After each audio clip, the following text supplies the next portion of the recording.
நாட்டுப்பற்றாளன் செய்திகள் வாசிப்பது வாசுகி தாமோதரன்.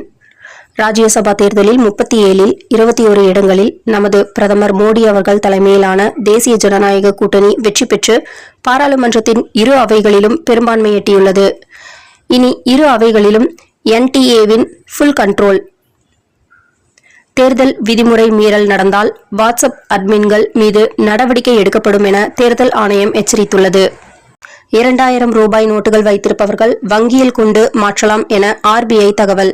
551 கோடி ரூபாய் 2000 ரூபாய் நோட்டுகள் ரிசர்வ் வங்கிக்கு திரும்பவில்லை. திரும்ப பெறப்பட்ட 2000 ரூபாய் நோட்டுகளில் 98.44% மட்டுமே திரும்பியுள்ளது என தகவல். தூய்மை பணியாளர்களின் மரணத்திற்கு மத்திய மாநில அரசுகள் தான் பொறுப்பேற்க வேண்டும் என்று தேசிய மனித உரிமைகள் ஆணையம் உத்தரவு. தூய்மை சார்ந்த பணிகளில் ஈடுபடுவோருக்கு தேவையான பாதுகாப்பு உபகரணங்களை வழங்க வேண்டும் என்று உயர்நீதிமன்ற மதுரை கிளை நீதிபதிகள் உத்தரவு பிறப்பித்துள்ளனர். மேலும் பாதுகாப்பின்றி பணியில் ஈடுபடுத்துபவர்கள் மீது சட்ட ரீதியான கடும் நடவடிக்கை எடுக்கப்படும் என்று எச்சரித்துள்ளனர். எரிபொருள் பிரச்சனையால் நின்றது குடியரசு தினம்.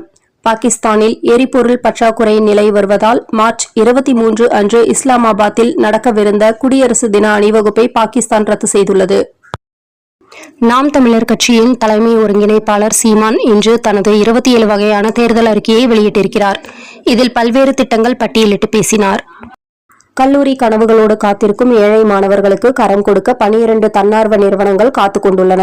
தேவைப்படும் மாணவர்கள் அந்தந்த தொடர்பு எண்களில் தொடர்பு கொண்டு பயன்பெறலாம் என அறிவிக்கப்பட்டுள்ளது.